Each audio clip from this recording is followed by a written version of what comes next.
Iran அப்புறம் இஸ்ரேலுக்கு நடக்கிற இந்த போர்ல சம்பந்தமே இல்லாம அமெரிக்கா உள்ள வந்து ஈரான் அணு ஆயுதத்தை தயாரிக்கிறாங்கன்னு எந்த ஒரு ஆதாரமும் இல்லாம ஒரு பழியை ஈரான் மேல போட்டிருக்காங்க.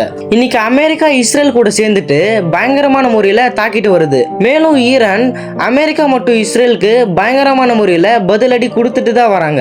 அமெரிக்கா பிரசிடென்ட் டொனால்ட் ட்ரம்ப் என்ன சொல்லிருக்காங்கன்னா, ஈரானுக்கு ரஷ்யா ஹெல்ப் பண்றதா எங்களுக்கு தகவல் வந்திருக்குன்னு சொல்லியிருக்காங்க. அப்புறம் அமெரிக்கா ராணுவ அணு ஆயுதத்தை தாக்க ஈரானுக்கு சாஹித் அப்படிங்கிற ட்ரோன்ஸால ரஷ்யா கொடுக்கறதா உக்ரைனோட பிரசிடென்ட் ஜெலன்ஸ்கி சொல்லியிருக்காரு.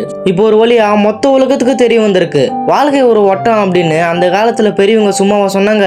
ஏன்னா ரஷ்யா உக்ரைன் போர்ல அழிக்கிற நோக்கத்துல உக்ரைன் அணு ஆயுதங்கள்ல அமெரிக்கா கொடுத்தது போல ஏன் இன்னைக்கு அதே மாதிரி அமெரிக்காவை உடைக்க ஈரானுக்கு ரஷ்யா அணு ஆயுதங்களை கொடுக்க கூடாது? இறுதியா அமெரிக்கா மற்றும் இஸ்ரேல் எதிரான இந்த போர்ல யார்கிட்டையும் உதவியே கேட்காம தனியால நின்று போர் செய்யற ஈரானுக்கு ரஷ்யா உதவுறதுல தப்பே இல்லை அப்படின்னு யாரெல்லாம் சொல்றீங்க? அவங்க எல்லாம் கமெண்ட்ல சொல்லுங்க.